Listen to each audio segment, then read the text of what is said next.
What's up, y'all? It's your boy J Hud, chilling.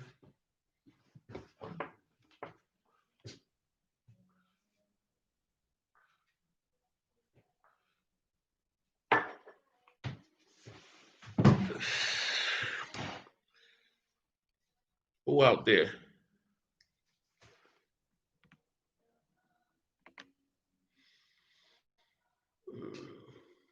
What's going on out here? Just finished doing a little homework. Quiet, ready to lay down. Just wanted to see what's going on. Who up here? If anybody join in, it's your boy J Hud, man. I see one person watching. Who that? Say something. Say what up or bye. I hate you. I ain't messing with you. Nigga. Get out of here. You don't get enough views. Whatever. Say something. You watching and lurking in the background. Let me see if I know who that is. That one person. Let me see. Nah, I don't know who that is. Waiting for somebody to say something. It's your boy J Hud. Waiting for the Huddy Mob. Where y'all at?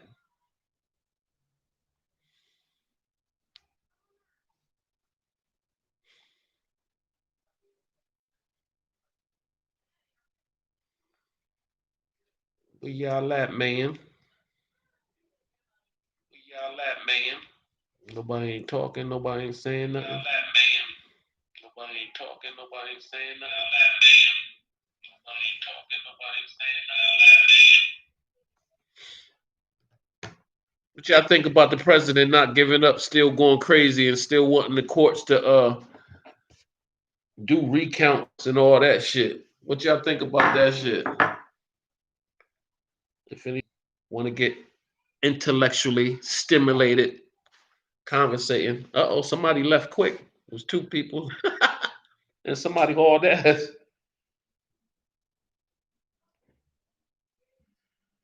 You know what? I started this channel with the idea of I'm gonna try to help the youth some kind of way. Hold on for a minute. Yeah.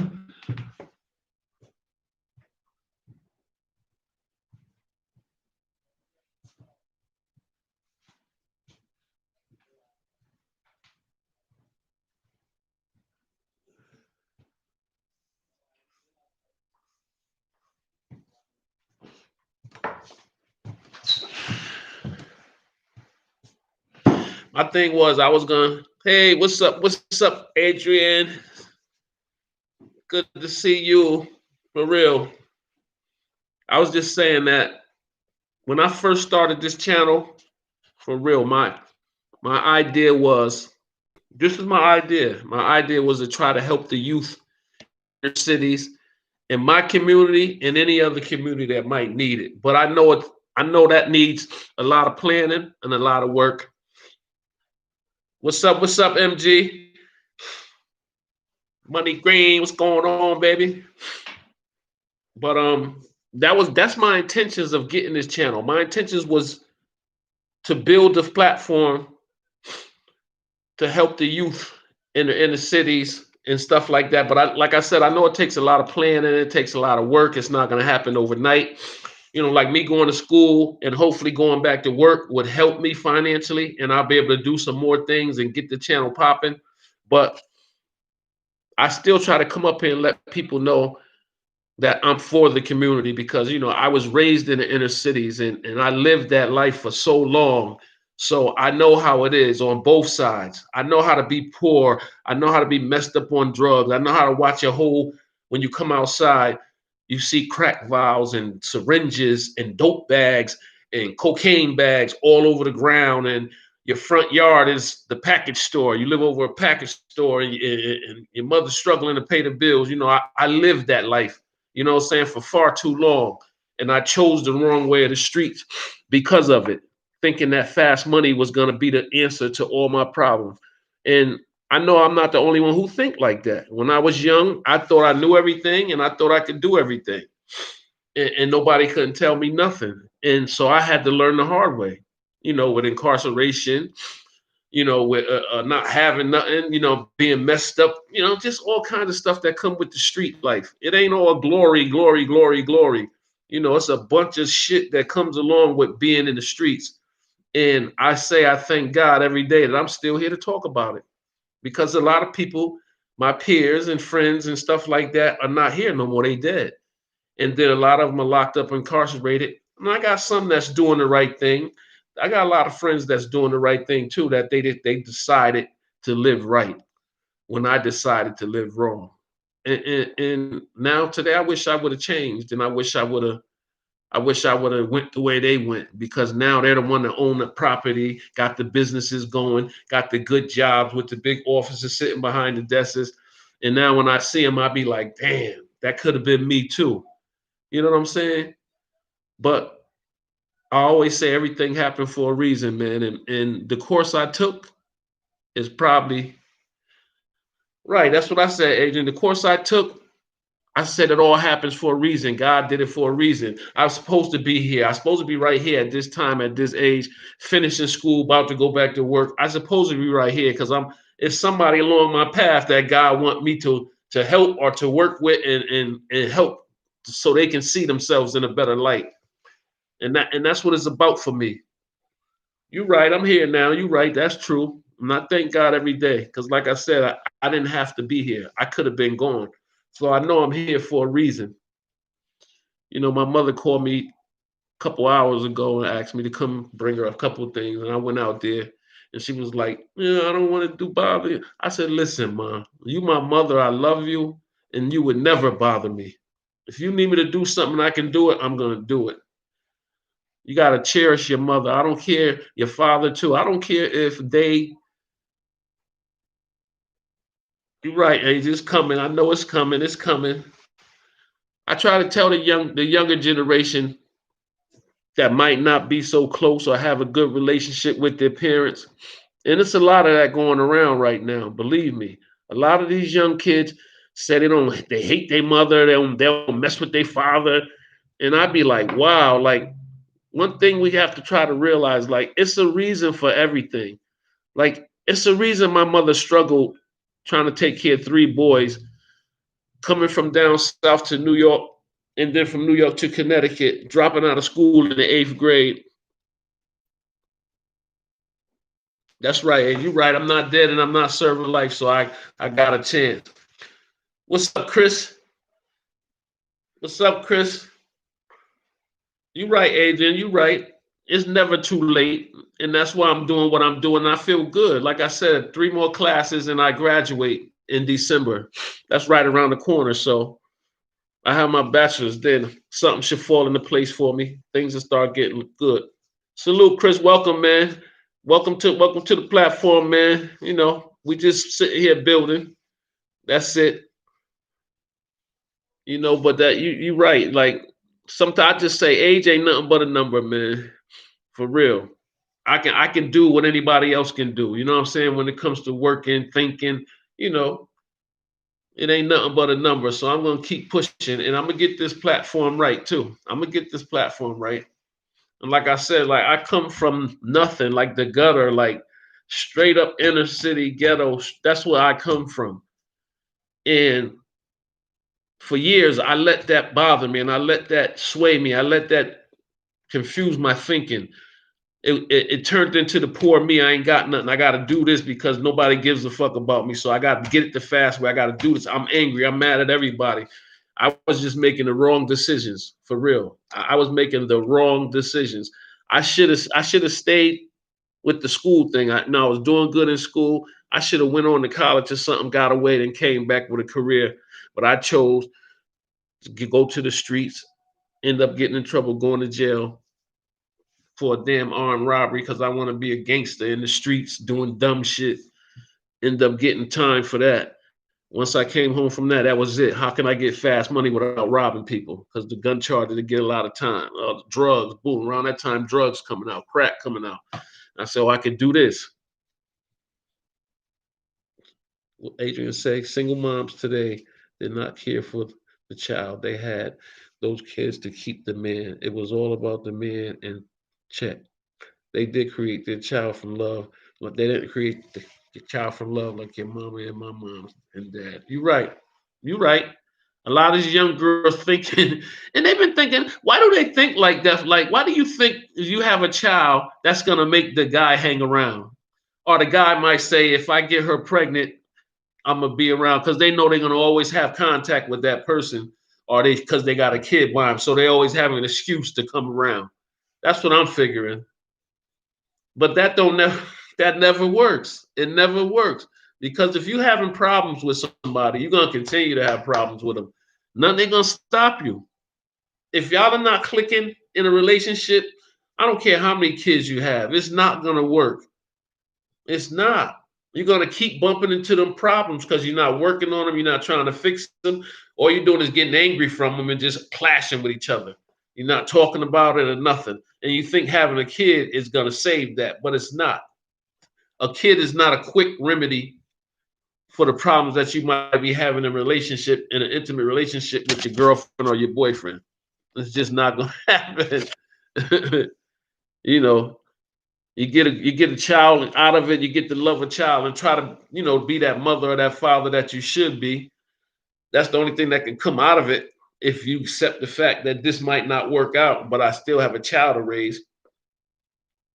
And I love kids too. My grandkids, my granddaughter, one of them, I got three grandkids.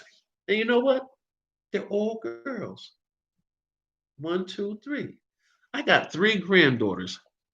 The oldest one is in college. She's a sophomore in college at and I'm so proud of her. Her name Jayla.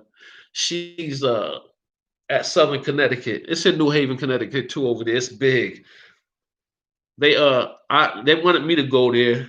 And I'm not gonna lie, I was kind of scared to go there because it's big and the lecture classes are real huge. It's a lot of people in there. You might, one of them classes where you might not, the professor can barely see you because there's so many people and it's rows and it's because it's like giving a lecture. I wanted to be in a classroom setting with a teacher right there, the doors, classroom closed. It's like 15 people. So that's why I chose to go to Alberta's because it's a little smaller. That's right. That's right, Adrian. You're right about that.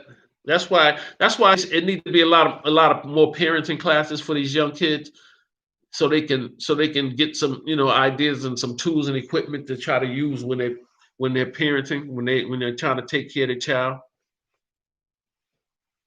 Okay, MJ, I got you, baby. We just was talking, man. Just talking, man. I'm just talking about how I'm trying to get this platform together, man. I'm just trying to get it where people come up here and we can talk about trying to help our youth, you know, trying to help our youth and trying to help people that just might need help with, raising their kids or finding out about school or laws that they might not know about, all kinds of stuff. I just want to be able to do everything. I want to start to do drives and stuff for the kids and giveaways. You know what I'm saying? Every month, students, if they get, show their little report card or whatever, somebody got whatever kind of grade, they win this a $50 to their PayPal or something. I'm gonna start. So I'm trying to get it all together so I can start hitting it up and doing it right. I want to make a difference. You know what I'm saying? Even though I'm in New Haven and New Haven, I know that's the problem because I'm in New Haven. New Haven is real small. It's small. So it's not a lot of people in the city. And so I got to do something where other people are going to be interested and want to see what's going on the internet. So I got to make sure this thing is ran right and I'm doing the right thing and doing what I'm supposed to do. And that's what I'm going to do. And I'm not going to stop and I'm not going to give up for real. So, you know what I'm saying? Just come up with a plan and keep moving forward. And you know what I'm saying, MG, that's what I want to do, man. Just keep it going. And of course, you up here because you're trying to get your channel to be a little popular so you can get monetized, so you can get money because that's going to help your channel to grow too. And then you might be able to do some other things, for our people too. You know what I'm saying? Why not? If you can get some kind of financial gain from your channel and you helping children, why not do it? As long as you're trying to do the right thing with the money, like you're trying to build and you're trying to continue to do stuff. I don't want to be one of them dudes that get a channel going and then soon as you start getting a lot of people, you're getting donations from everywhere, and now all of a sudden, boom, you switch up your whole thing. You ain't out to do what you set to do when you first started your channel. I don't want to do that. I want to stay true to what I'm doing. And remember, that's what I'm going to continue to do all the way through. If I could get new ideas to put with it, I'll do that. But I'm not going to switch lanes. I'm going to stay in the same lane. My purpose of coming up here is to try to help the youth in the inner cities and try to make our people understand that our inner cities could be our own suburbs if we take care of them, if we keep them clean, if we respect one another. We won't have to move out of our communities. We can start staying in our own communities and then calling it the suburbs. It's just all about taking care of where you live at. And a lot of us don't do that. I walk around this neighborhood right now. People don't care about the trash thrown around in front of their house in the backyard. They don't keep their backyards clean. It's just they act like they just don't care. Some people just don't care. They just live like that. And that's where it starts in your own neighborhood.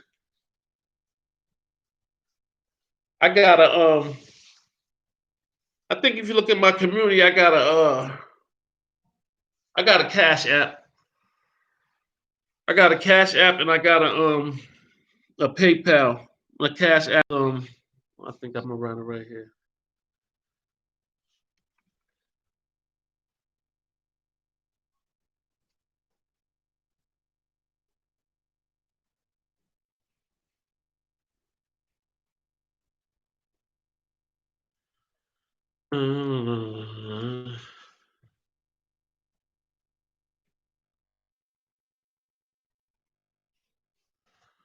I'm putting my Cash App in the chat.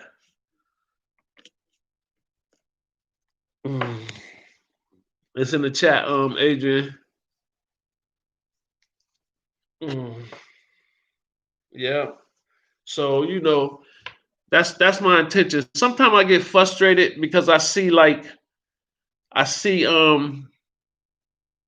other people, like people that ain't not even from like where we from, like other white people that got these big platforms, talking about our culture, our music, the beefing that's going on, and mainly the beefing that's going on. A lot of people are making money on these channels talking about the beef that's going on between the black community and the rap game, and their channels are blowing up, and they're talking about stuff that's going on with our people.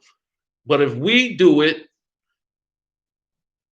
everybody want to hate on each other when we shouldn't be. We should be sticking together, and the stuff that they doing, the other people could be doing too. We could be doing, or somebody else could be doing, somebody that's black or somebody that's Spanish, instead of letting these people get all the subscribers, get all the notoriety, and people subscribe to their channels and get the news from them. Who better to tell the news about our people than ourselves?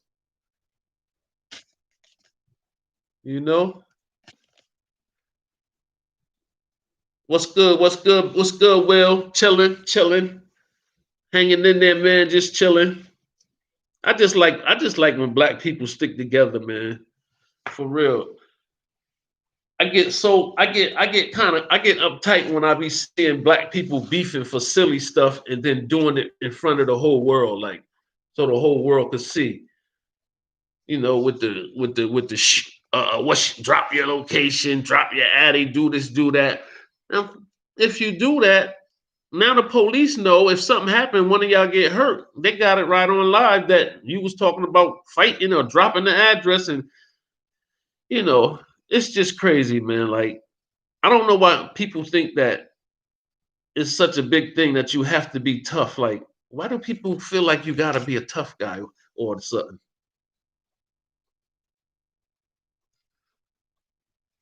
Okay, what's my PayPal one? I'll tell you in a minute. Yeah, man. I learned the hard way with that tough guy stuff, man. For real. That ain't get me nowhere.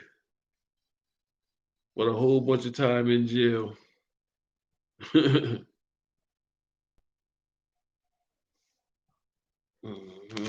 bunch of time. Mel Eagle, bro. That's why, huh? Living off of that, right?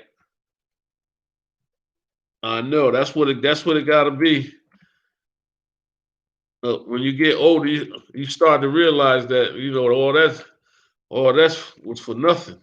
This ain't get me nowhere. For real.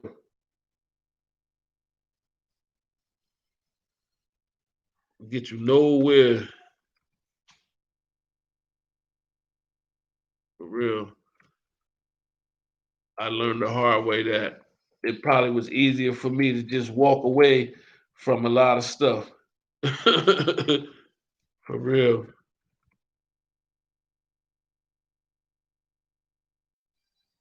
For real. A lot of stuff I should have just walked away.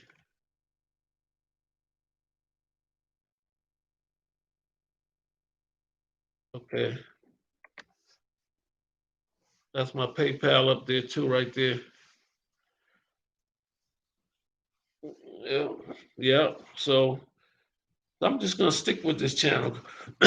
I swear, y'all, I'm so upset because I was almost at 4,000 view hours, man.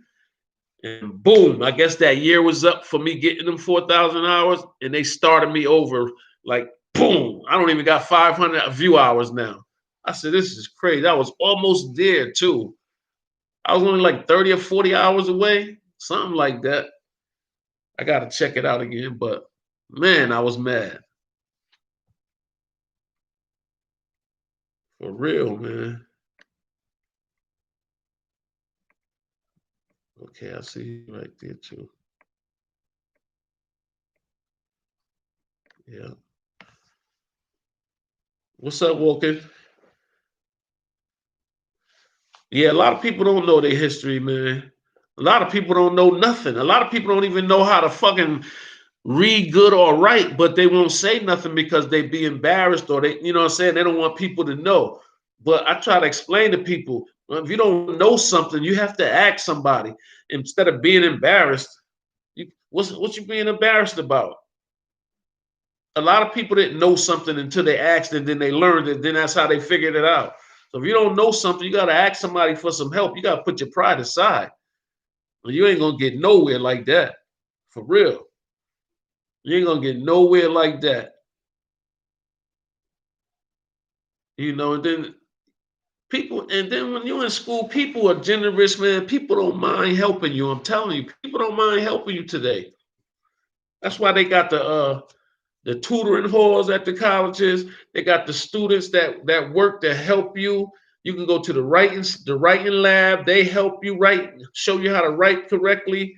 Um, you could go in there. If you got math tutors, any kind of tutor you need, they have them, and then they open to work with you. You got to pick a time and an hour and a day, and they'll meet up with you and they'll work with you and show you how to do it, and they'll figure it out, and they won't stop tutoring you until you get it right.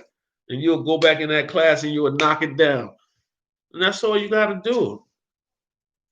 I wish more males start getting involved with like community college and stuff like that because it's nothing you have to pay. You get grants and you don't have to pay none of that back. You can get your associate's degree. You can get a certification that you go for a year, like engine repair or whatever. You know what I'm saying? Yeah, it is. For real, man. What happened, Adrian?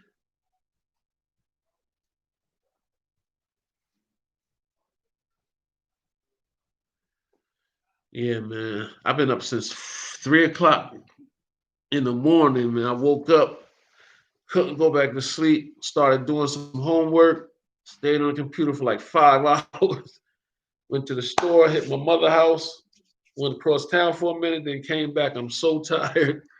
I'm gonna sleep good tonight. Believe that. What YouTube lame for, Adrian?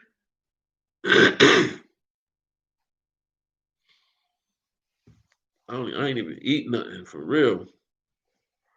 That's all right. I'm good. I'm good.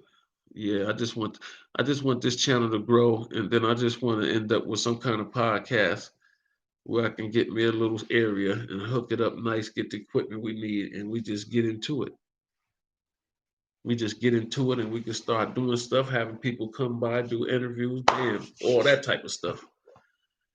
That's how I want to get it. I could find me a nice little spot, set up a nice little office somewhere. If somebody want to join in or whatever, and we can have. Because I definitely want me and somebody else to be like on the podcast together, 2 or 3. We could be 2 or 3. It don't matter. As long as they serious and trying to do the right thing. We trying to help these kids in these communities. We trying to get connections and referrals to different places that might be able to help somebody or whatever. That's what I want to be about, man.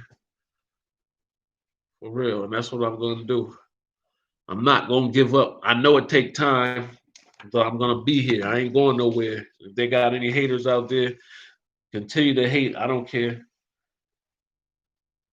If you rocking with me, then you the Huddy Mob. Then if you rocking with me, you the Huddy Mob. If you're not rocking with me, I still God bless you.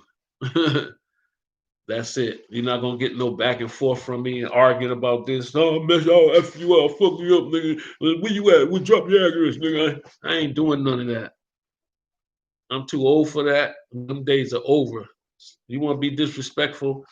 I made a rule a few years ago. As long as nobody don't put their hands on me. Oh yeah, for not giving me the hours, right? I swear to God, I'm so mad about that. I swear. I only needed like 40 something hours, man. I would have been at the 4,000 mark. I would have been able to monetize, but I'm not ready to monetize yet anyway, because I ain't got everything set up. So maybe everything happened for a reason. So I'll get there again. I hope I just got to get there before another what 11 months is up, 10 months is up. I should be able to do it. I got 10 months. But I said that, yeah, they should have gave it to me too. I was so mad when I seen us. I said, what? I'm only at what? 200 and something. I forgot. You got to get them 4,000 hours within a year from the time you started. And when I started, a year was up last month. That's how they got me. Yeah, but that's what I want to do. I want to help people, man. And I'm starting to try to learn stuff about the computer, different stuff, so I can start getting my little scenery right and my little backdrop and get this camera and this microphone and another lighting so I can have a nice little light. And I'm gonna start trying to do this thing, man. You know what I'm saying?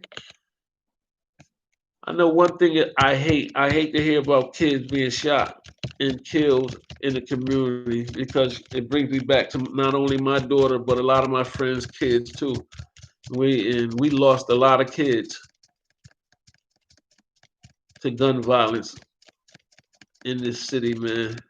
And my condolences go out to anybody that lost a kid or a child or anybody, even to the COVID. You know what I'm saying? That people are not taken serious again. That's why the numbers are peaking back up because people are hanging out like it ain't nothing.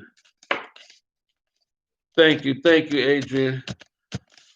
People are hanging out, and a lot of people are not wearing masks. A lot of people are not sanitizing their hands. They act like the COVID was over because a few things started back up, and now people start smoking together, drinking behind each other, smoking cigarettes, smoking weed behind each other, going out at the clubs. Nobody's social distancing, and now the numbers are going back up, and people are getting sick, and people are dying again. Yeah, it's kind of cold and wet tonight up here. It's kind of a little bit. Yep, it sure is. It's kind of windy. It wasn't bad earlier, but then it started raining a little more, so and then it started getting a little windier. They said it's gonna be a cold winter down here this winter. It snowed a little bit, but not a lot yet. We haven't seen no real snow yet. No snow up there yet. It don't snow down your way, none, huh? Once in a while.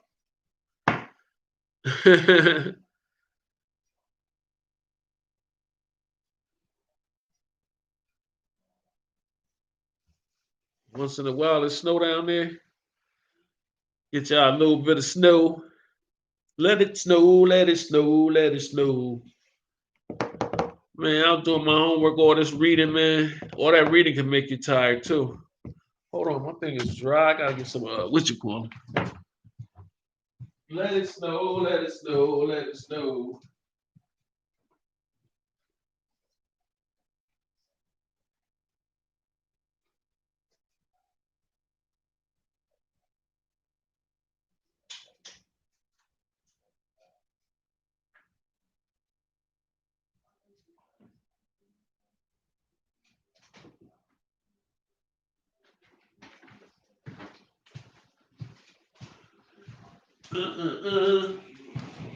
What I tell you, man, loneliness.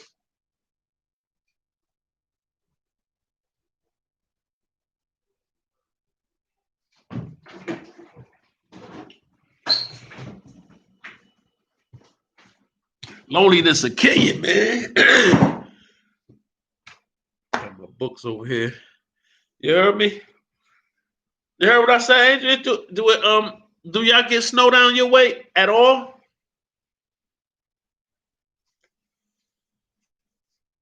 Listen, if you're looking at this channel, man, please make sure you subscribe to the channel.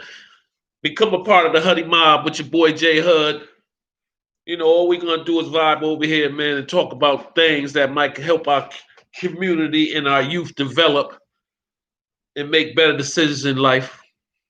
And that's all we want to do. You know, we know we can't change the world by ourselves, but we can work towards it. And if we can work towards other people trying to get down with us, this thing could grow. We can be like one big chain all across the world. You know, virtually we can do anything. You said no snow at all? Wow. When the last time you seen some snow? You know what I'm saying? That's good though. It was like 3 or 4 people over here. I got 5 likes, so I appreciate that. I appreciate everybody that hit the like button. I really do. I appreciate it. I really do, man. I appreciate it, man. Because nobody had to hit the like button at all. I appreciate all those that hit the like button. Make sure you subscribe to the channel, man. You know, I need to get some more subscribers, man. Some more people to rock with us, man, so we can start blowing up. Savannah, Georgia snowed 2 years ago. Then before that, it snowed in 1989. Wow, that's a long time ago. 1989. Well, I was in my 20s. Yeah, 23. I was a young boy. Those were the days, boy, I tell you. You know, I appreciate those that hit the like button. I really do, man. I appreciate it. Make sure you subscribe to the channel. When you come over here, please just subscribe to the channel. It's free. It don't cost you nothing. You helping out a cause. You know what I'm saying? Even if you don't rock with the channel every day, at least you can help a brother out by subscribing to his channel. You're gonna hear something good most of the time. Sometimes I might just come up here just to talk. You know, see what's going on with everybody. See what's going on with the Huddy Mob, my friends. You know, people that I'm connecting with online. You know what I'm saying? And it's good to connect with people, man. There's nothing wrong with it, man. We can talk about whatever, you know.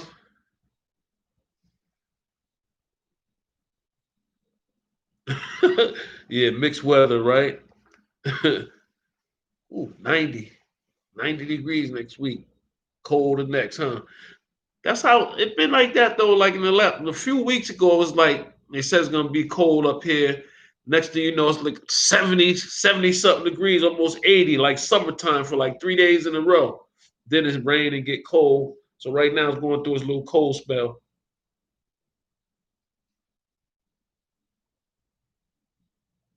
I know a lot of stories be. I know a lot of people be. You right, Will. That's what I've been looking at, and I be seeing the other people that be getting a lot of people to tune into their channels. They be telling a lot of old stories and stuff about the old times. A lot of them be talking about the prison thing. You know what I'm saying? And I try to explain to people like, I don't mind doing it. You know what I'm saying? But I don't want to be stuck on that because I don't want to glorify that shit because wasn't nothing pretty about sitting in a jail cell for all them years and being stuck in that motherfucker. You know what I'm saying? So, that shit ain't no glory, ain't nothing cool about it. and these dudes try to sit back and act like the ones that be talking about they was fighting and cutting them and doing that. Believe me, you ain't rocking like that, and you ain't no one badass in no jail. It's a bunch of motherfucking badasses. You know what I'm saying? And anybody could get got, and anybody could get fucked up. So if somebody telling you that they running shit, that's bullshit. Ain't nobody running. Ain't no one person running shit in no jails. You know what I'm saying? You might have niggas that know how to fight that might get respect by people, but it's another nigga like that right there too. You know what I'm saying? So they all over. So and then Connecticut jails ain't even built like that. They not even, back in like the 80s, the early 80s and the late 80s, early 90s.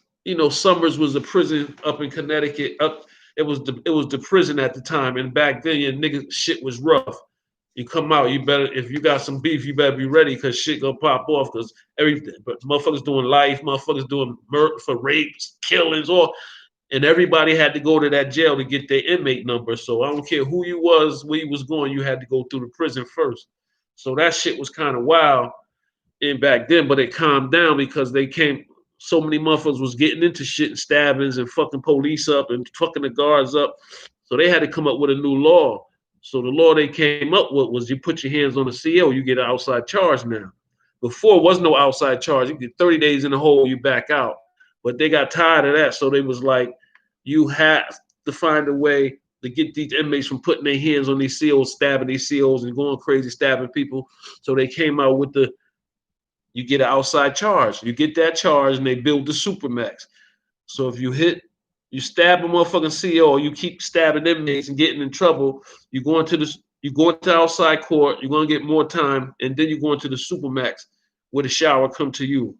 You come to it's up northern, they call it northern. You get in, you stand by your cell, the shower come down electronically, stop in front of your door open, you step in, they shut it, you take your shower. That's the first phase you got to go through when you first get to Northern Supermax. You don't have no contact with nobody. You come out by yourself, you're handcuffed every time for the whole time you're there. Then you can, as you work your way up, you get certain little privileges and stuff. I think it's like a 2-year program. Where it's supposed to be some people end up 4-year program. Depends on who you are and what you're doing. But so that calmed down Connecticut jails because they had Connecticut jails had New Haven niggas was ECB, like Elm City boys. So that was ECB. Hartford niggas had gangs. They had the Solitos, they was Solids, and then they had 20 Love. So the Solids was Spanish, but they was down with the black people, the 20 Love. Then they had the Nietas and the Latin Kings, and then they had the gang in Bridgeport, Nation. So they connected with the Latin Kings, so they was down with the Latin Kings. And they had what else? So I get everybody in Waterbury. They jump around. Connecticut Waterbury niggas. They just jump around in different sets in jail. All this shit started in jail, and it was kind of similar to why it started. Like they said in New York and Rikers Island, they was tired of Spanish niggas taking niggas shit running people. That's the same thing that happened in Connecticut. Motherfuckers was tired of Spanish with Latin King dudes running up on people, taking their shit when they come from a visit, running the wash machines, running the fucking phones, and niggas just got tired of it and said, we ain't having this shit no more. We getting together and we gonna get this shit right. And that's how it started. That's how it started. That's how the gang shit started. And after that, shit calmed. There wasn't no more taking niggas shit. Wasn't no more fucking when they shit was righteous. And and that's how it went. But once they came up with the Supermax and all that stuff, it calmed a lot of people down, man. Because that gang shit, they got the gang blocks now, and you be locked in the cell, 23 hours a day. And when you come out with people you might not know, so you don't even know who the fuck is who. So if you ain't fighting with your hands, because there ain't no way you're gonna get nothing in the gang blocks. They shaking down all the time. You just there. I stayed in the gang block almost 4 years in Corrigan for some bullshit. Like they sent me to Bridgeport when the fucking beef was on with, Bridgeport, New Haven niggas, Hartford beef, I'm in fucking Bridgeport. And CO yelled it out. One from New Haven, and then one from Hartford, and this other kid was from Hartford named Barry Millinger. I wish I could see my man. So niggas act like they was gonna jump me and Barry. Like we in the bullpen. I said, yo, you know we getting ready to have to fight these niggas, right? And then niggas like, what you talking about? I said, you ain't see the way these niggas was looking when they said one from New Haven, one from Hartford? And we end up, I said, so you better get ready to swing, nigga. And this nigga was like, man, what you bugging, man? I said, yeah, all right, you better stand up, back to back, nigga. He stood up, I stood up, turned his back. So he asked the nigga, yo, where you from? And my Barry said, yo, I'm from Hartford. He was like, oh, what's up? He said, nah, what's up? He said, what's up with you? I was like, yo, what up, man? He was like, man, we ain't got no beef with you, man. This nigga Hartford nigga, man. I said, so what? Do you fuck with my man? That's my man. I'm asking what's going on. And I swung because I knew we ain't had no wins. So I swung right there. I swung. I swung, and I guess he swung. I swung again. Then the guard acted like they was coming. They had the keys or whatever. So after that, I folded down, grabbed one. It was too many. I know I couldn't win. They came in, broke the shit up. They put us in seg. Like a day later, they came and gave us a ticket, gang affiliation ticket.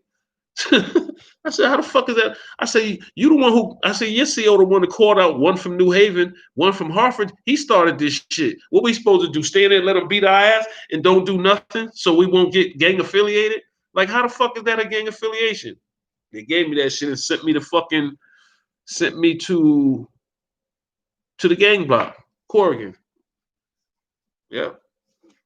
Sent me to the gang block.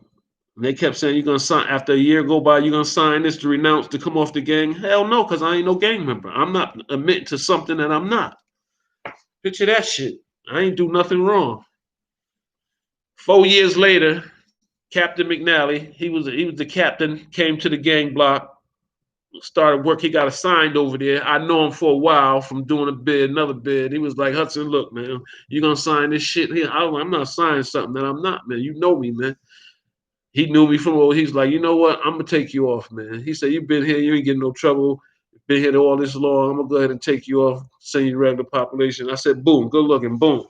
I said, I ain't signing nothing. He was like, nah, you ain't gotta sign nothing. What up, cuz?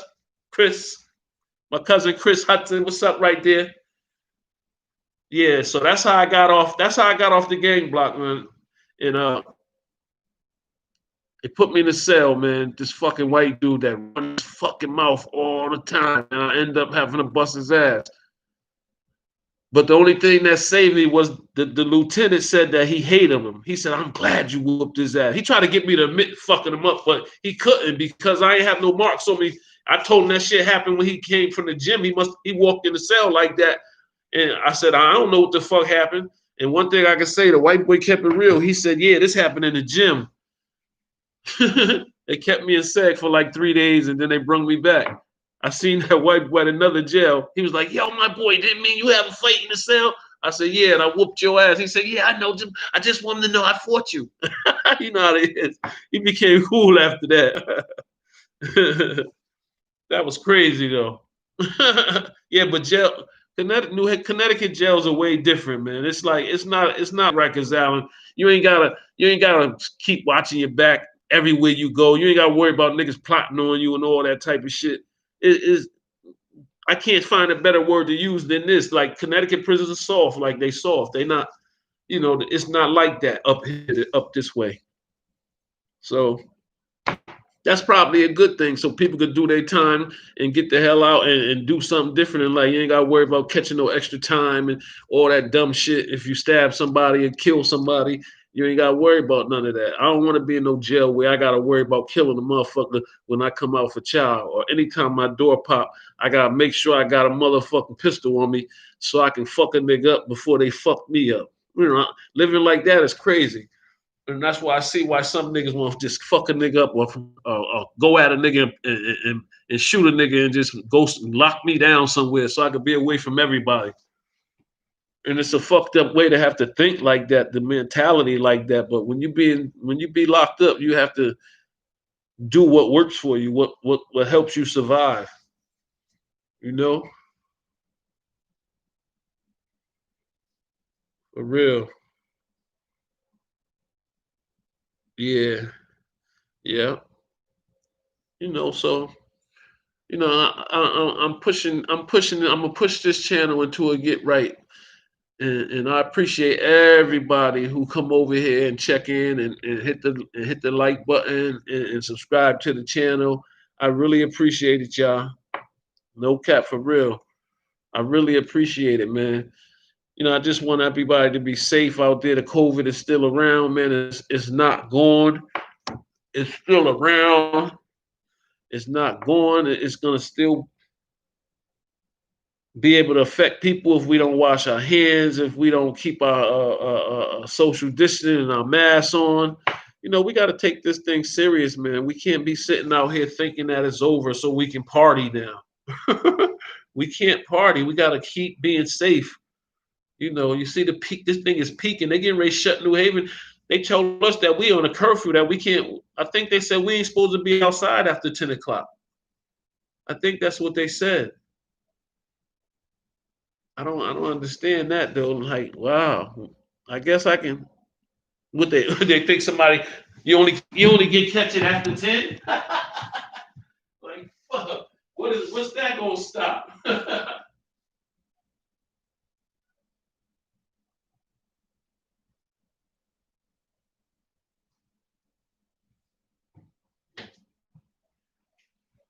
What the hell is that gonna stop? A curfew. Shoot. The thing should be if you don't have your mask on, that should be the thing.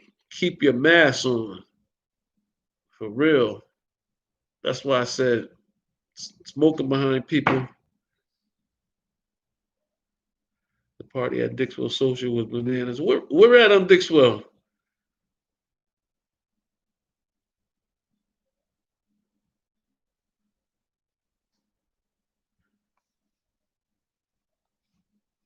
Lorette, Lorente Hub. You said what's coming, Lorente Hub?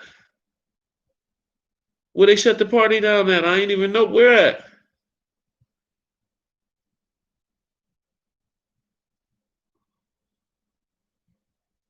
So they had a party.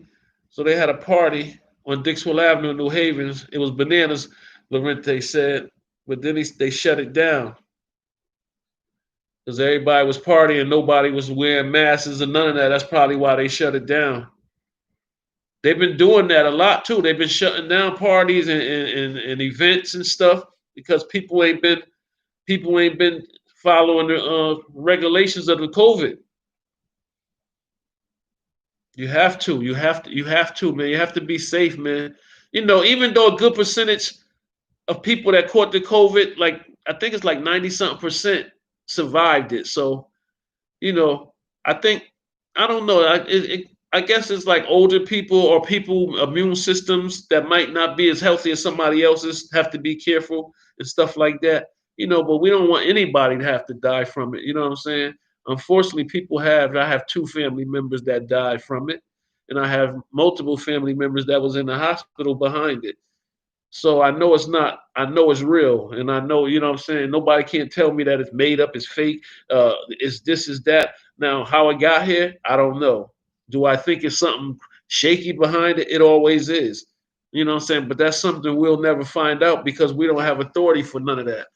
You know, that's only before that higher up, that 1% of them rich people that's up in that 1% up at the top of the pyramid living up there in the they're the only ones that can figure out shit like that. That's why I said us as a people, we have to start sticking together, man. We have to start supporting each other. We have to start spending the dollar with our own people. If you go shopping at a black owned place. You go buy clothes at a black owned place. You're gonna donate money, donate to a black situation, a black organization. If you need a ride, call a black owned taxi service. You know, sometimes I get so frustrated with people stuck on these high fashion name brands, belts and sneakers and Balenciagas $1,000, and people are buying them that don't even have their own house, don't even have their own car, but you buying $1,100 Balenciagas, a $300 MCM belt, Fendi belt $350, a pair of pants for $1,500.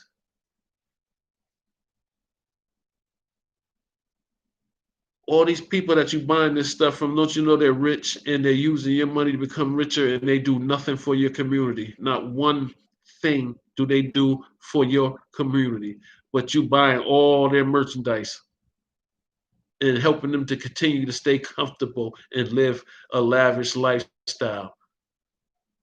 I don't understand that.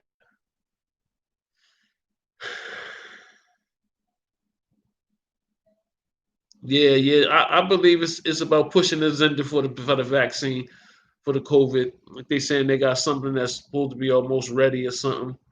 It's always was going to come to the vaccine. We got the vaccine. We got the cure now, but they still ain't ready to put it out there. They want to still do whatever they still got to do left. I don't know. They still ain't do it yet. It's always an agenda. It's about the money. Definitely about the money. You know. And what was I saying? I forgot what I was saying, y'all. What was I saying? I forgot what I was saying, man.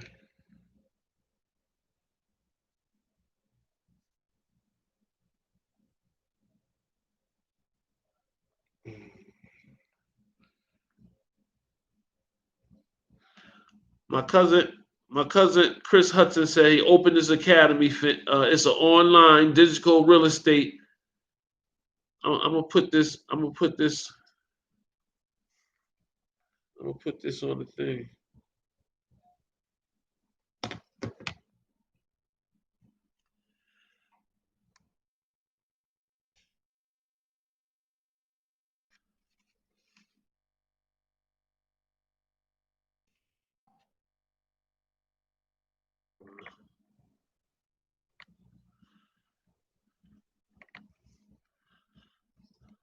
Oh, yeah.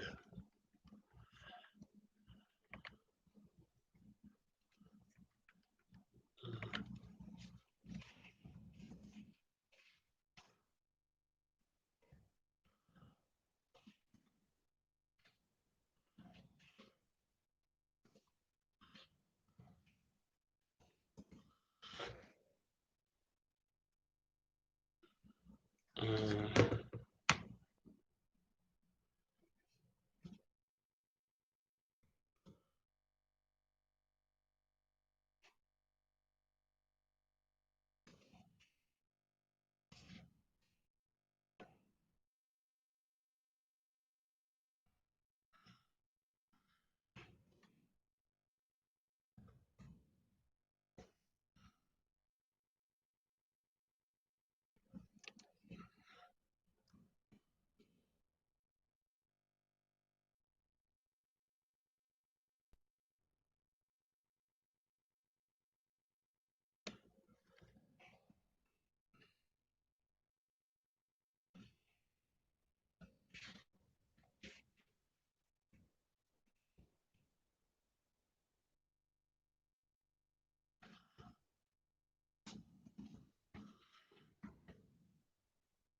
yeah, y'all check out my cousin Chris Online Academy.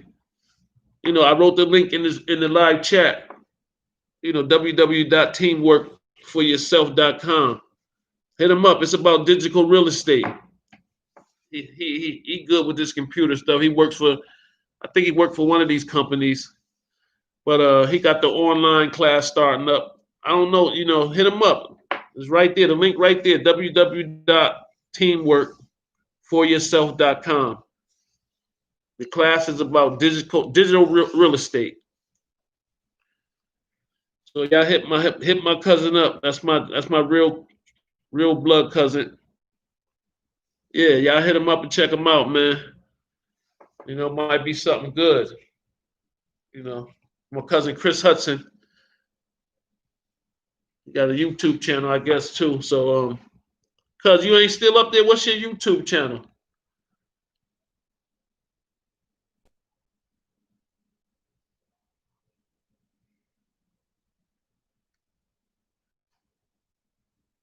Yeah, make sure y'all check cuz out, man. I appreciate y'all that hit the like buttons. Hope y'all subscribe to the channel. I hope everybody having a good evening. I appreciate everybody that hung out, that's hanging out with me. MJ, you know you my man. You see, I put the wrench on you, baby. I put the wrench on you. Gave you the wrench. I gave my boy Will the wrench too. Adrian, you know you got the wrench. Yep. My team gonna grow, man. We gonna grow together, man. I appreciate you guys, man. I swear. Y'all want to hear about the first time I went to jail? 16 turning 17. Worst experience of my life. I swear to God.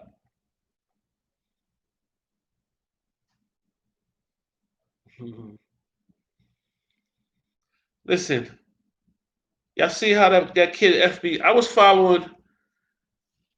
Okay, Lorente, you gonna check it out? Okay, yeah, check my cousin Chris Hudson out, man. I got the link up there right now. www.teamworkforyourself.com. Hit him up, man. He got an online class started. It's gonna be about digital real estate. And right now, they said it's a great time to get into the real estate business. Okay. Oh yeah, it's Apple. Yeah, you work for Apple. Yo, so what's your YouTube? Cuz what's your YouTube name? Chris Hudson. A couple people said they're gonna check it out. They're gonna check out the online class thing. I put it up there in the live chat. People, a few people that's up here, they said they're gonna check. A couple said they're gonna check it out.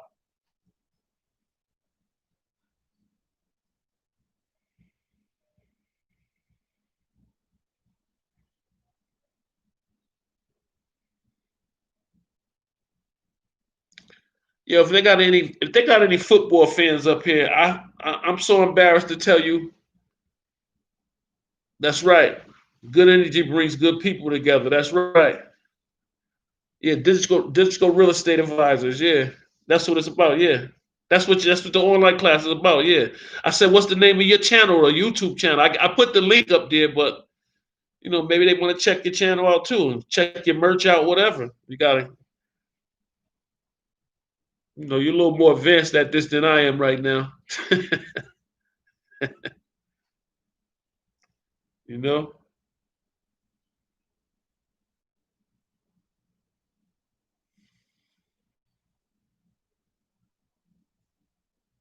that's the link. So what they got to do is just hit the link that's next to your name or something. 'Cause I see your name right there with a play button right there. What's that about?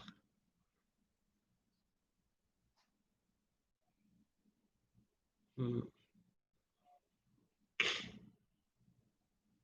You know what I don't like when I see these young kids up here beefing and people keep talking about these guys that got killed and keep using that stuff to make videos, so hoping they get more subscribers, or you put somebody picture up there, them laying on the ground dead and all that stuff. I think that's really disrespectful. Like, I'm never gonna show nobody laying on the ground dead because I know they got family members, the mothers, fathers, kids, girlfriend, wives, husbands, whoever that don't want to see that and don't want the whole world to see that. Like, I think that's so disrespectful. But that's how dangerous the internet is right now. It's like people don't care. They'll do anything to try to get views and likes, just anything. Like it's like not normal in Chicago, the way these young kids are dying, man, the way they're getting killed. And like I said, like the last kid to die in Chicago, what FBG Duck that I was known that I knew about. I know no, the last kid to die was that kid Mimo 600 cousin. They shot. He was driving Mimo 600 car, and he got okay, cuz, and he got killed. So that means they really trying to kill Mimo 600. If anybody see him, I tell him he better lay low, because they sure was trying to kill him. And then you see the kid that was mocked, King Vaughn. He wasn't even in Atlanta. I mean, Chicago. He was living in Atlanta now, moved from Chicago, but suppose it had a few bodies here and there, and beat a couple bodies in Chicago, out on bond for another one in Atlanta. And he was disrespecting Duck so bad about getting killed and talking about his mother was next. And I didn't like that at all. Like, why disrespect the dead like that? Like, how is that cool? Or how does that make you tough? By talking about the dead and disrespecting the dead family and stuff like that, and then you go out to a club in Atlanta, not even in your hometown, and get killed a couple weeks later. Like, that's energy and karma. Believe me, that's not. It ain't just no coincidence. That's the energy from the way he's living and the stuff he's talking about. When you put all that energy on yourself, man, believe me, it comes back at you. Oh, thanks for the trench symbol. Oh, thanks. No problem. No problem. I know you in. I know you in, Adrian. You know that's no problem with the wrench. You get that all day. Okay, MD. As soon as your channel get right, let me know, because I'm gonna support you. Or I'm gonna go to your. I'm gonna go to your Instagram. I'm gonna start doing putting stuff on Instagram too. Make sure I get your Instagram down so I can go check in.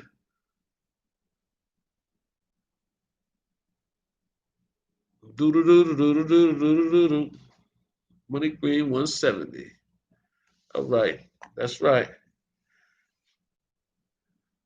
I'm gonna subscribe. I'm gonna subscribe, bro.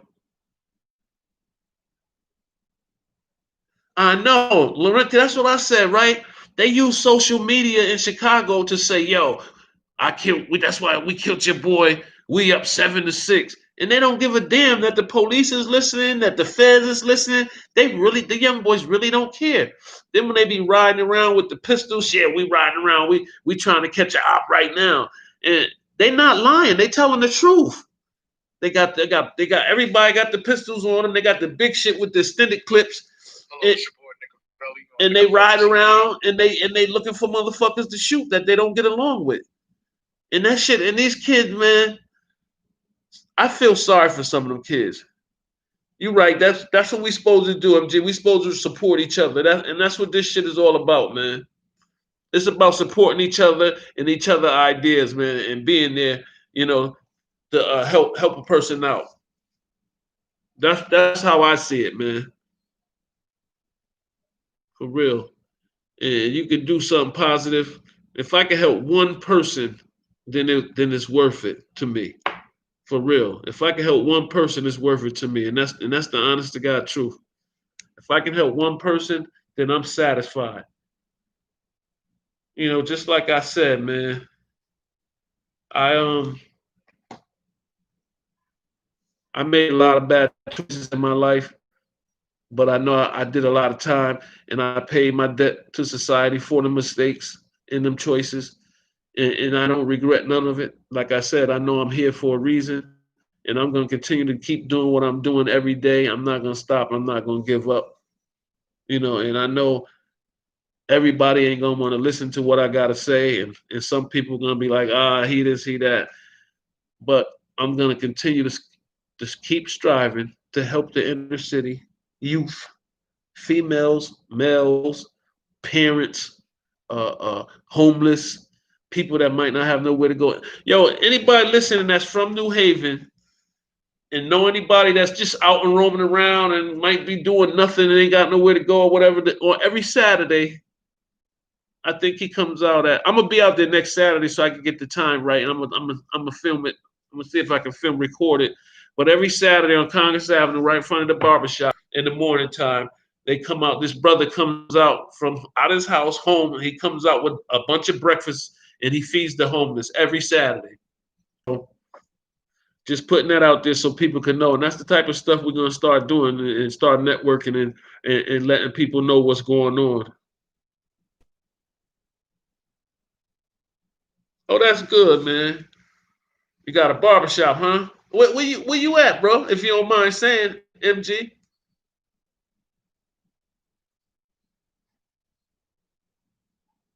That's a good thing. Them kids are MJ's got that barbershop, and he said, he helped kids.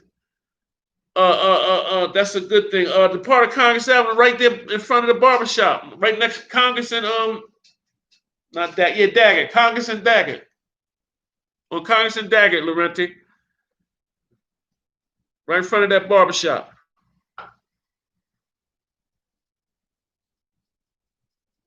Oh, okay, but you live out in Mass. Okay, okay. I heard they had a lot of good clubs out that way. A lot of good clubs to hang out in Mass out there. A lot of good places to hang out, have a good time. Ain't nothing like going to a nice club, you, your homeboy, and two, your wife and your homeboy wife or whoever, go out and have a good time. You might go to a comedy show, go eat a nice dinner, and then go to a nice club, have a couple of drinks. That's a good night right there. That's a good night. That's having fun. And that's what I mean about the new generation. They don't know nothing about hanging out and going out on dates and whining and dining. They want to go out with six niggas with them. They see three girls. Yo, what's up? Y'all want to hang with us? They all high. They squeeze in the car. They smoking a bunch of weed. And let's go here. They go get something to eat. Next thing you know, they might be at a hotel. They just hurry up, try to get whatever, some head or have sex real quick, and then boom, it's over. They want to leave the girls there and don't give them a ride home. All that crazy young boy shit, man. And they mess around. They mess around on their girls like it ain't nothing, man. Like these young boys is something, man. Yes, yes, they want to pop perks all day. Yes, perks, pills, and they quick to call somebody else a dope fiend or something. They don't understand that narcotic and that perk is them benzos is fucking you up, and you're gonna be addicted. And if you can't get it, you're gonna go through withdrawals, and you're gonna have a few symptoms that you're not gonna like. And get ready because you got a long road ahead of you fucking with them. And that's what I try to tell people with benzos, pills, and alcohol. Them the two worst detox that somebody can detox, have going through with the withdrawals because they can kill you. Them the only two withdrawals that can actually kill you. Alcohol detox and a pill detox. Benzos can kill you. And these young boys in that lean, they don't understand. That's a narcotic too. It's addictive. You drink it for a couple days. I say a good 4 or 5 days straight. You're gonna feel some symptoms on the sixth day, and you can give you go behind that. Your body just forms a habit. Your brain, your receptors in your brain, your feel goods and receptors, your dopamines and all. You ain't you ain't creating it naturally no more because you started using the drug that started creating it for you. So your body stopped creating it. So now when you ain't doing it, your body goes into a withdrawal because it's calling for that feeling. And that's why you go into all these different withdrawals. People have different symptoms. Your legs hurting, sweating, throwing up, can't sleep, funny taste in your mouth, got to keep going to the bathroom. Everybody have different symptoms. And this young generation, man, some of these young boys don't know what they're doing. They just think they partying and having fun. They don't know they're destroying their lives, and they're gonna have to detox off of that stuff. If you go to jail, you're gonna have to detox cold turkey with nothing.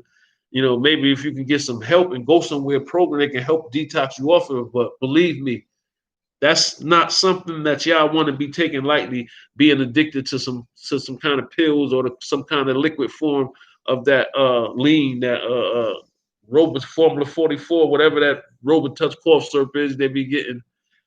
But mixing with that soda and stuff is not good, man. And you know what pisses me off the most about that? You know what pissed me off the most about that is that these record companies, these record labels, and all these producers, they're promoting this shit because they let these dudes come out here and rap about taking popping perks and Xanax and all this stuff, and this music is being played on the radio and the mainstream everywhere, and they letting it go down.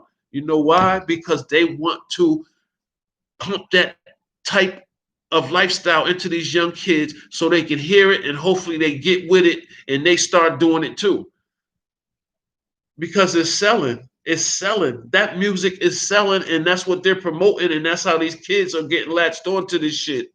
And they think it's cool to pop a perk now because they're saying it on a radio station. They're talking about drinking lean on a radio station like it's all right, and they know it's not cool. You can sit on TV and smoke weed now. Snoop Dogg was on TV smoking weed.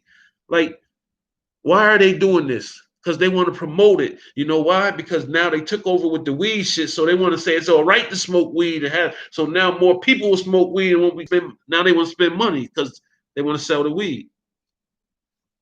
It's all about money, man. And if they got the money to control the market, that's what they're gonna do. They push that music into these young kids, and these kids believe half of that shit. And these guns with this final duty and all this. These kids get a good feeling from shooting and killing and hitting the target. When they get angry, they not hitting nothing. They start throwing the remote, throwing stuff. They angry because they ain't missing the target. But when they hit the target, they feel good. So now you keep doing that for 2 or 3 years straight. You go outside, now you arguing with somebody, you angry. What's the first thing you thinking about? You carrying a gun, shoot them. If you got a gun, you think you're gonna shoot them. Because that's what you've been practicing from 7 years old to 17, how to shoot somebody on the screen. And you get addicted to that. And if you're the type to get joining with these gangs in the streets, you're gonna think it's okay to shoot a motherfucker because you've been doing it on the game for so long. You might think it's a game, or that's the way to hurt a motherfucker, stop a motherfucker from hurting you. And in your mind, it's nothing. So I've been doing this for so long, it's nothing for me to shoot somebody. And that's my opinion, man. I just don't like them gun games, man. Guy Fisher got out of jail, yeah. It's well overdue. He should have been free a long time ago. Yeah. Guy Fisher, the guy didn't tell him nobody though, right? Just Nicky Barnes. Nicky told on Guy too, right? All them dudes telling. That's another thing too. When I did that video about that dude Alpo, I didn't give a damn what he was about him, everything. When the first video I did, oh, he told too. Damn, they should have kept his ass in jail. Then I don't understand. People be telling, and they you doing the crime, and then you get caught, and you want to tell. Why? You did it, man. Fuck it, man. Do your time like a fucking trooper, and then come the fuck home. Damn, man, that's crazy, man. I don't understand people, man. Listen, man, just like they said with the kid Alpo, man. Just like I try to explain to these people. I was like, okay, back in 80 something when Alpo was around, I used to go to New York, run around, you hear his name and shit like that. I never fucked with him. I fucked with his boy, the kid Rich, that got, they had a little dope. I got dope from them a few times, but I never fucked with Alpo. I ain't, you know what I'm saying? But listen, man. He told on all them people. I don't care if it was nobody from fucking New York or not. You told, man. And you told on that boy, you got that boy doing a life bid, and he gave up his life for you, was killing niggas for you.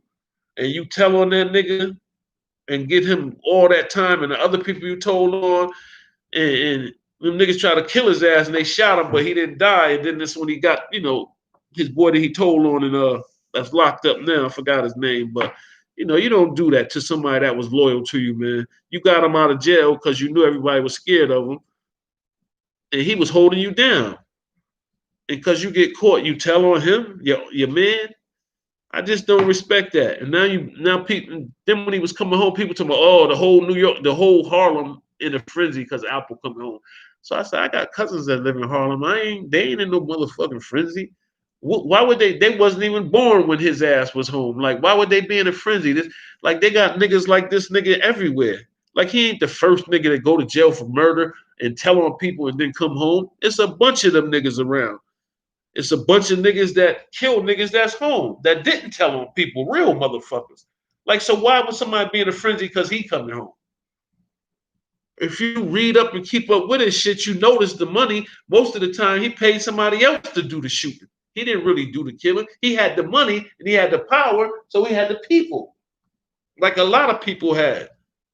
There was mad crews in New York that was eating lovely that Applewood did not dare to fuck with. Trust me. A whole bunch of motherfuckers, man. New York is so goddamn big. You think it's only one motherfucker controlling this or controlling that? Shit. They was puppets for the guineas anyway. Who you think bringing all that shit in? You think it's black people? Shit, the Italian motherfuckers and the Guineas and the motherfucking Dominican motherfucking Puerto Rican motherfuckers had to connect. Shit, they was the one with all the money. Even if you fuck with them if you want, your ass would be dead in 2 hours. They'll bring some motherfuckers from off the boat, nigga, and your ass would be smoked in 2 hours. Them Dominican motherfuckers getting all that motherfucking dope money and coke in New York that you never hear about, and you think this shit is something? Shit. Who you think they had to get the shit from? Dominicans or Puerto Ricans or Italian motherfuckers? They the ones who had all the power. All the power. Washington Heights, straight down, all the way down. My boy Alex is from Washington Heights. He had some good PD coke. Perico. My boy Alex, man, he was living in Washington Heights. My thing was really the Montegas, the dog food. I used to go around 138th and Brook all the time and fuck with my man them around there. Nate, the two twins on 137th. That's fucking my boy Spanish dude named Ron. A lot of link up for real. Yep. Yep. Yep. Yep. Hell yeah. That's be all around up top, man. Let's see, I had a lot of family in New York. My uncle lived in Queens. I had a lot of cousins in every borough. My uncle passed away in Queens. My aunt passed away in the Bronx. His wife passed away in Queens. And two of my cousins, they moved down south from New York. My cousin Ernest, he just moved up here from the Bronx. My aunt's still in Queens. My cousin's still in Far Rockaway, Queens. He stayed in his father's house. My uncle died. My brother, he was born in New York, but he was living in New Haven, but he'd been down New York somewhere for about 9 years. Nobody know where he at. My oldest brother. You're right, Asian snitches like, and then people be talking about, oh, they're around. They be seeing that nigga Alpo around in New York. I said, man, well, people let them walk around, so shit. Yeah, MG, we gonna link up, man. I'll hit you, let you know. Yep. Yeah, we definitely gonna link up, man. Yeah, but there was the days, man. I used to be on the highway running. Yeah, like my older brother though was from New York. I mean, born. Yeah, he was born in New York. My mother came from down south. Then she was coming to Connecticut with my grandmother because my grandma was trying to get a job up here, but they were still living in New York. And she met my father. He was from New Haven, and then she ended up getting pregnant. But she had my brother in New York. Then she was running back and forth still. When my grandmother's got a job up here at the gun factory, and that's when my mother moved up here with my grandmother, and her and my father had me and then my little brother. My brother though, he I don't know what's up with him. He did a lot of time too in jail, and then he came home and his boy died in a motorcycle, and he started smoking dust, bugging. He started bugging out, and we took him to New York to stay with people, and then he just disappeared. Nobody ain't seen him like 9 years. And my boy Twiz from Brooklyn, he said he seen him. What's up, Nesta? My boy said he seen him in Brooklyn downtown, so at least I know he's alive. He showed me a video of him. So at least I know he alive and well. I showed it to my mother. She was happy that she seen him. At least he alive, you know. So that's a good thing. But yeah, I'm trying to think though. I think they said New Haven, Connecticut have a 10 o'clock curfew or something. I don't know how true that is.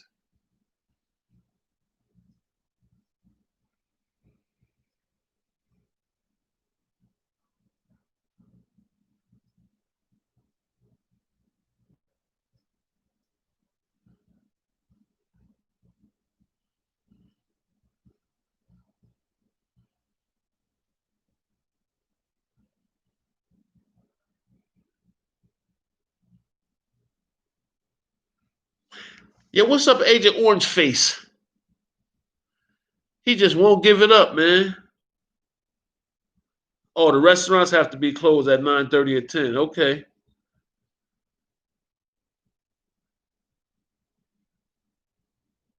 All right.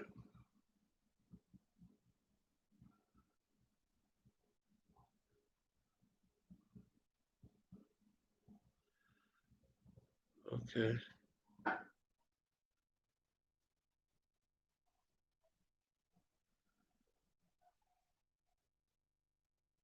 The Black Project. That's crazy. Yeah, that's good. I thought. Yeah, you got any sports fans up here? I didn't even call my cousin and find out who won the ticket on the football this weekend. But I know I ain't win. My Giants, man. I'm a Giant fan. I know. Whoop me, shoot me, throw water balloons at me. It's a damn shame. I got the stinky Giant team. Can't win a damn game. And my New York Knicks is my basketball team. They can't win a damn half a game. I don't know what's up with the New York team. Biggest New York City is, man. We can't get no good players, man. Damn, man, what's going on? If a Redskin fan, well, shoot, I don't know who's gonna win that division. Our division, the Redskins suck, we suck, the Giants suck, Dallas suck. Yeah, I'm loyal if they lose, right? The whole NFC East suck. I don't know who's gonna win that division.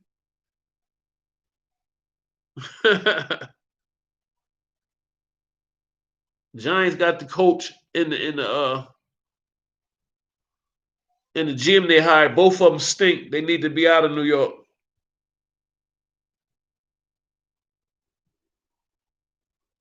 That's crazy. My wife ain't called me, and you know, y'all don't know my wife's incarcerated in Niantic. She usually called me, but she ain't called me well, she called me this morning, but you know how sometimes the phone hang up when you press the button, the shit hung up. And say what it want to say and it hung up. That's what it did, and she ain't called back. She be like, she don't want to call right back because other people be waiting. I said, well, listen, if the phone hang up though, it ain't your fault. You just gotta say the phone hung up in the middle of the thing. You call right back. But she don't like to do it. She says she just wait. But then she ain't called back all day. I said, what they on lockdown or something? I know she'd be glad when she get the hell out of there. She been there almost a year now. Next month will be a year she been there. She gotta do 10 more months before she go see the parole board.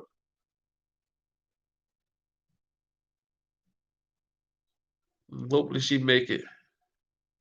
Yeah, hopefully she get out on it, man. Cause I've been like Mr. Mom in this motherfucker. Laundromat, supermarket, keeping everything right. I've been domestified, whatever you call it, domestified, whatever, domesticated. Yeah, she gonna be out soon. I try to make sure she's straight. Try to make sure she got everything she need while she in there. I'm definitely gonna hold her down. She's definitely my queen, man. You know, accidents happen, mistakes happen. She ain't no criminal. She ain't no street person. It was just an accident, man. That went wrong in the house. Well, she was at her grandmother's house when it happened. You know, so it was just some. It's just some freaking some shit just happened, man. A spur of the moment, bam. Never expect no shit like that to happen. But I be holding her down, man. I make sure I write her. I make sure I accept her phone calls. and I make sure I keep some money on her book so she can get the stuff she need. You know, women need a lot of stuff when they be in jail, man. I said, damn. She sent me the commissary list. Got the hair dryer up there, the flat iron. And I said, man, they be in there doing their hair and everything. Like, so I guess they got to make sure they straight. I make sure she got everything she needs and help her bed be a little more comfortable.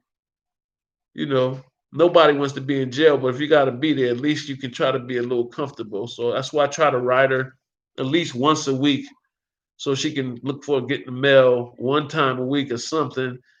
And I let her call whenever she want. And I couldn't see her for like 8 months because of the COVID. Then when I was able to go up there and see her, you know, we got to sit across the table. They put this plastic piece in front of us. And yeah, I always make sure she's straight. The next visit is for because now we got an email. If you want to visit somebody, you got to send the email to that jail. Then they got a visiting room, got to send you an email back and tell you what day, what time. Then when they give you the date and the time, then you go up there and you got to sit in the car. You got to take your temperature. Then you just sit in the car until I guess she get in the visitor room. Then somebody come out and say, okay, you can come in now. So we in the car until the visit comes. Then you go in. Table. It's not no glass or you use no foam, but they just got the plexiglass in the middle of a regular table. I'm sitting on one side, she sit on the other side. And we just talk. Gotta keep the mask on. You know, she ready to come home. She's sad the whole situation happened. But she said for one thing, she's just glad that, you know, her daughter came out of that shit and it didn't kill her. You know, because she was in a coma for like a week. And doctors kept trying to get her to pull the plug. Like, and I was like, what? And she was like, I'm not doing it. And then one day she moved her toes a little bit, then her fingers, and the next thing you know, she had woke up. And that was a blessing. Yeah, but her daughter father, he's just an idiot. He called the police and talking about she did it on purpose, and they started investigating some shit. What I don't know what the fuck, how that shit come about. And that shit was a life changing experience because they locked her up. They gave her a $300,000 bond. And people kill people and don't get a $300,000 bond, man. I mean, we couldn't get it. We tried to get it dropped. Go to court a couple times, get it dropped. They would not drop it. And after 4 months, I got her out. I took all the money I had, man, and got her out, man. Cleared my bank account out, whatever else I had to do. I $7,000 down, and then I had to give the bonds $500 a month until it was paid off. That wasn't so. I ended up 17,000, about 16,000, something like that. I still owed the thousand, and when she went to jail and copped out for the four, I ain't pay her the last payments. Cause why? Why should I? You you supposed to be her family anyway. You charge me all that much money and give me no kind of break. You take the $1,000 as a loss. Fuck that. Like you should have gave me a better deal than that. That's your damn cousin. She ain't looked out for her cousin at all.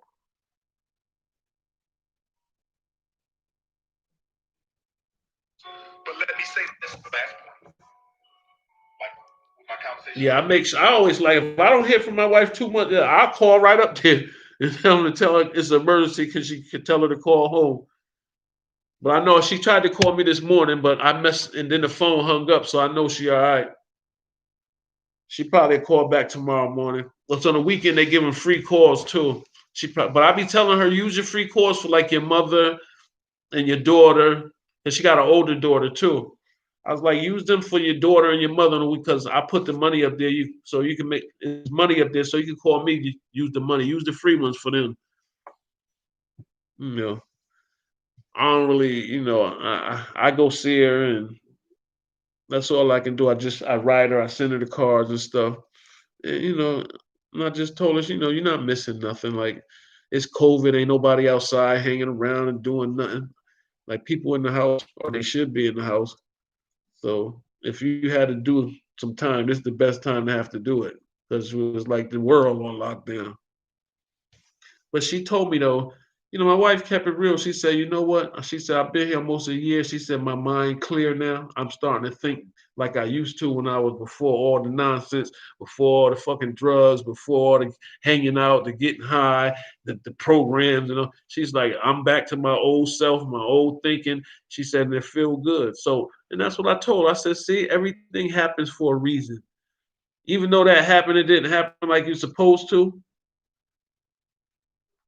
Okay, you got okay.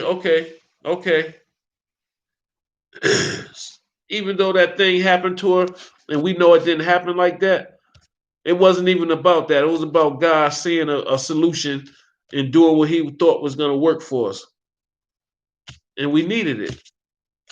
We both needed to work on some things. We probably needed some time alone to get some shit together in our heads, you know, so we can be able to, you know what I'm saying, communicate better and, you know, to trim the attitude down a little bit. You know what I'm saying? So a few things that just need to be worked on and had a lot of distractions while we was out here, you know what I'm saying, doing different things.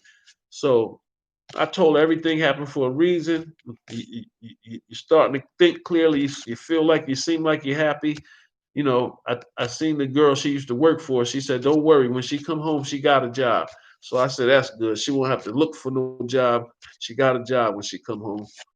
I had a car for her, but stuff happened. I got sold the car because she wasn't ready for no car, for real. Believe me when I tell you. This is another story. I'll probably tell you guys about that later. So I sold it. I should have kept it though, because the dude I sold it to, he sold it to somebody else, and I was looking out for him. This dumbass. You're right, bro.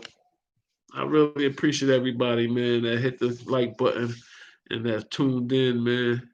I appreciate it for real. I really do. And believe me, we're gonna do big things over here. We're gonna do big things on whoever else got a channel that's going hard.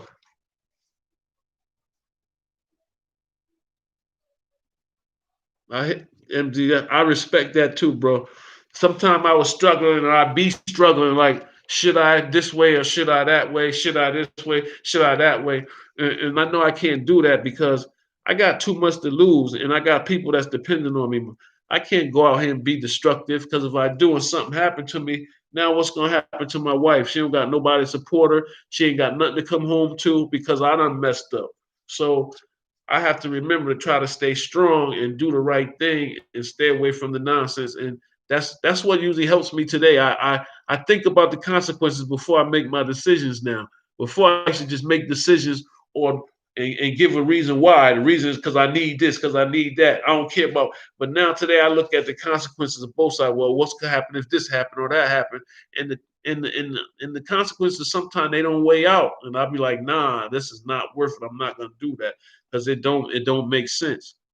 And that's what I hope people can start doing, man. A lot of people, man, just think about the consequences before you make a lot of decisions. And if you still decide to do it like you just don't care, then that's just something you'll have to deal with if something happens. You know what I'm saying? But I'm trying to make better decisions and do things different today. And be responsible not only for me, but for my family and the people around me, my grandkids, my kids, you know what I'm saying, my wife, my moms, you know what I'm saying? Just be here.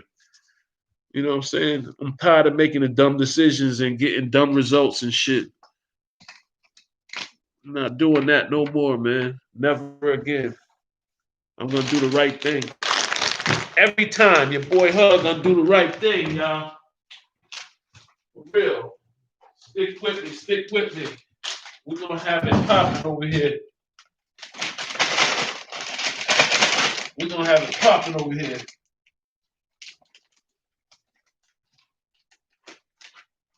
Watch. We're gonna have people calling in. Yo, I don't know if I'm supposed to put these skins up here or not, but these shits are blazing. These shits blazing right here, man. For real.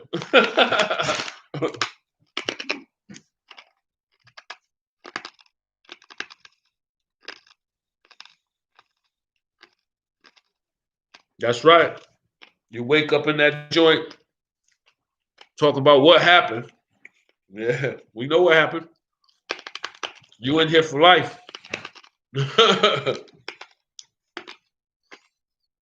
Yep. God saved. Listen, man, jail. Not only did God save me, he sent me to jail to save me a few times because he knew nothing else was going to work. Yep. Yep. Yeah. He knew nothing else was going to work for me. He knew if I stayed on the streets, I was going to die. For real. And I started thinking, I got to do something different. I can't keep living like this. It was killing me because I knew I was smarter than that. And that's the whole thing. That's why I know it's people out there, young boys or older, that don't want to be doing what they doing, but the peer pressure is killing them, and the neighborhood they living in is killing them, and they're forced to do it because they got people that's powerful than them making them do the nonsense that they don't really want to do. Because you know why? I was one of them young boys that didn't want to do the wrong shit because I felt like I liked the school and I wanted to do the right thing. But I got forced into doing shit by my environment, by the way I was living, and the lack of shit I had. No clothes, no fresh sneakers, no nice jeans. Sometimes we in the dark because the lights are cut off. So I'm looking around outside and I see people that's doing all right, but they doing criminal activities, taking stuff, robbing people. I want to be a part of that. So I can get me some money, so I can buy me some sneakers. You know, making the wrong decisions. Because everybody I lived around was doing something wrong. It might be 2 or 3 people that wasn't. But they were quiet, introverts. They didn't talk to a lot of people. They liked being by themselves. But everybody that was out was doing something connected to some kind of illegal act or doing something wrong. And they little crews, if you went to hang with somebody, you had to be down with somebody. So I've got my crew. So now I'm doing what they doing. As the years go by, you keep doing it, but you're like, no, I don't really want to do this shit no more. But these niggas keep coming around. Come on, man. What's going, man? What's up with you, man? You changing, man. You ain't. And you start, no, I ain't. I'm still. And you want to prove to them that you're not. So boom, you do the same shit, man.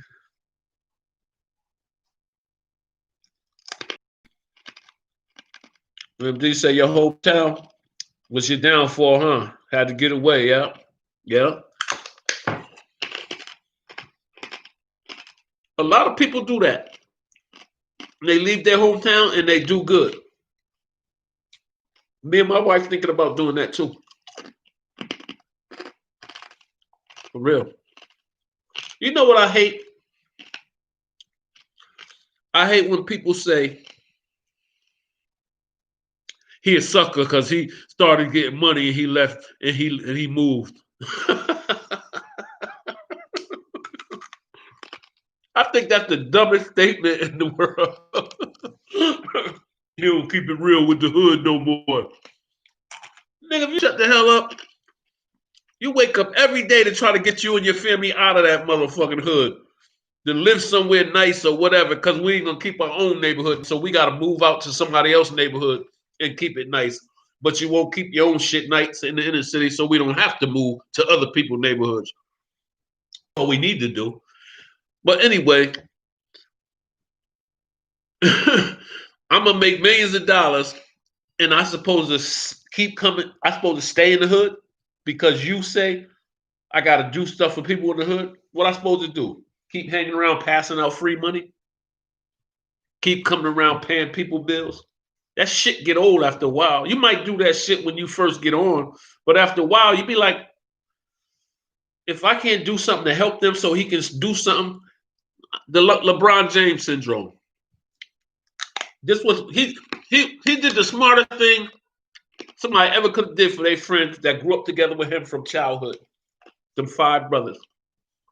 He didn't give them no money. He sent them to school so they can learn how to make their own damn money. And they all work for him right now. That was smart. Here, I'm gonna send y'all all to school. The one dude that had got the robbery was playing football for a while that messed up and got the robbery. He out now and he still got a job too. He still sent him to, I think, if I'm not sure though. But I know they all working. They graduated from college and they all got jobs for him. Now they on his payroll. That's how you look out for your hood. Not just giving them cash every goddamn time you see them, or paying their damn bills, or getting them drunk, or smoking weed with them, and giving them $1,000 in their pockets. That ain't looking out. And this definitely ain't looking out. Going to your hood because you on and you got a lot of money, so you giving them young boys that's willing to shoot people. You know they'll bust their gun, so you giving them pistols and having them shoot people so you don't get in trouble. So they shooting people for you. You destroying their fucking lives. That's why I said when I said I don't respect that shit. Like King Von from Chicago, he got killed in Atlanta. He was very disrespectful to Duck Moms, saying she next and all this stuff. And he was very disrespectful about Duck and how he got killed and all this bullshit.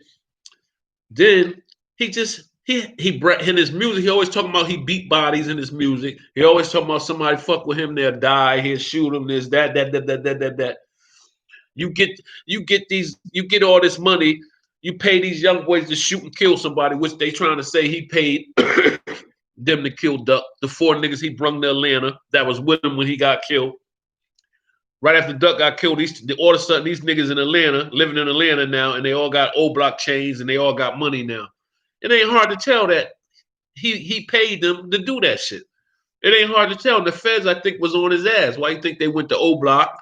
Then they following him. They stopped him at the airport. He got killed. If he didn't get killed, he'd have been indicted. And he got a case that he's still out on bond for the shooting. And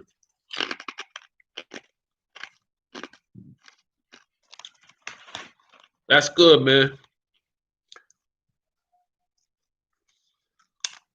Yeah. So when he died, and people went, "Oh, he's such a good kid."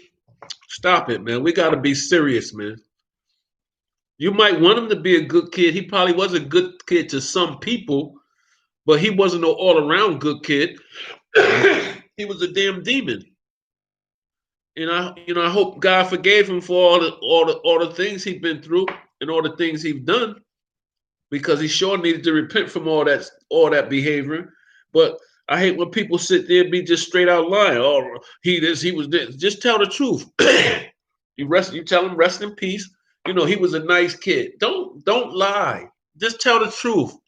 He was a kid that was stuck in society, and looped in to a situation that happens to a whole bunch of young teenagers in the inner city that grow up in the poor neighborhoods. He was a victim of that. Bottom line.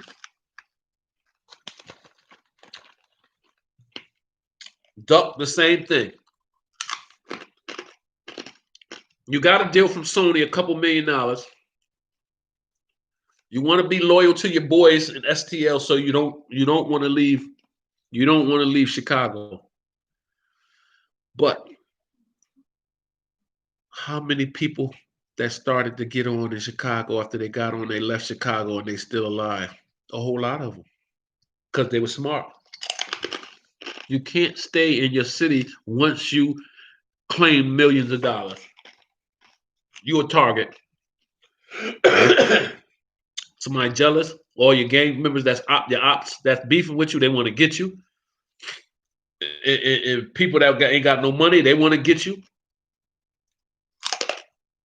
You're supposed to move. You should have moved your mother and your kids, your mother and your girl.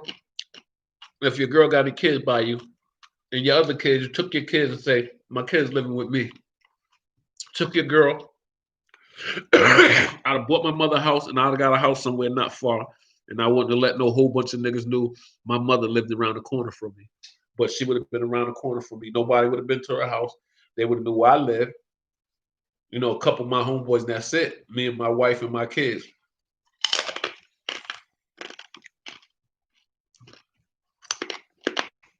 And I would have got the hell out of Chicago.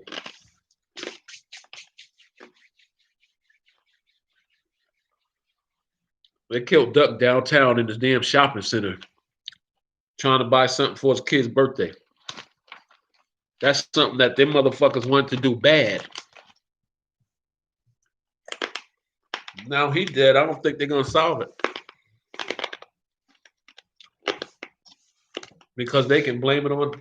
If somebody else was involved, they could just blame it on Vaughn. Instead, Vaughn did it. They could say Vaughn paid somebody to do it. But Dirk, he gonna have problems now.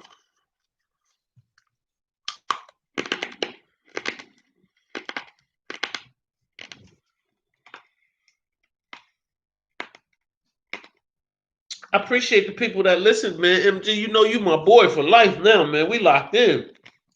Oh,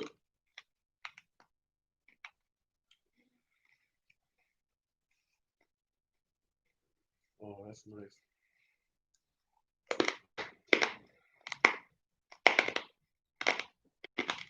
Hey, MG, what you think about that dude Umar Johnson? You think he's scamming people? Who else? 4 people up here, 3 people. Who think Umar Johnson is scamming people?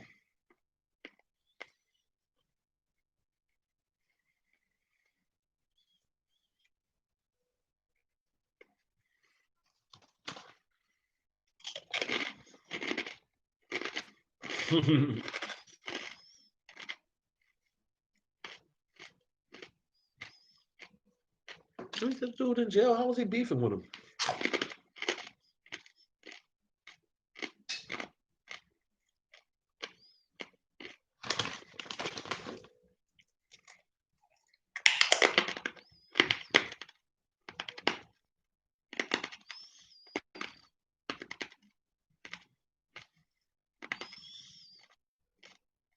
Goody Mob.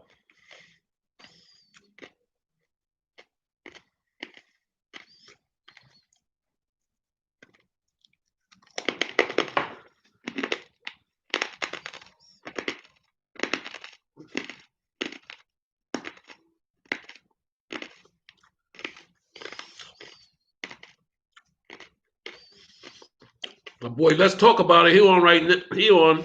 Oh, that was a while ago. I thought he was on live about that damn riot back then. That's crazy.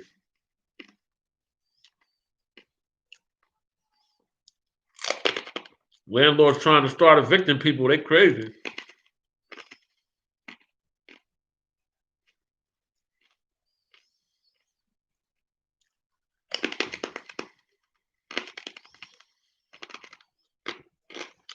Couple people that's up here.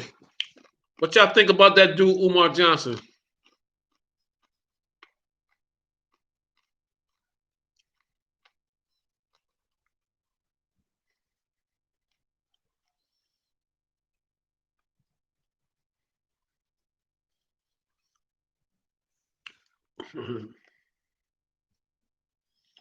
Eating what? Nobody ain't doing that. Are you crazy?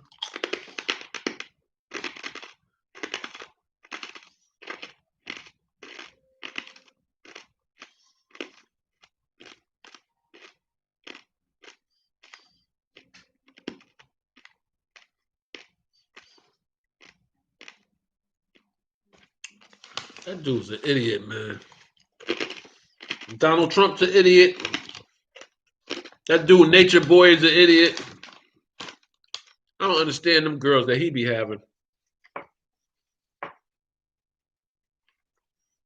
They gotta be real.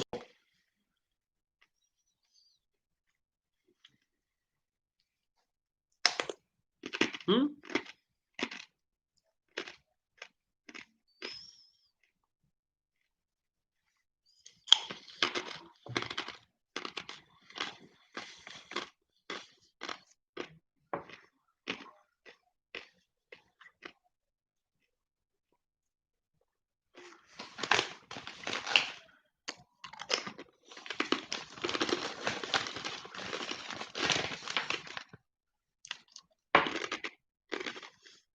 I'm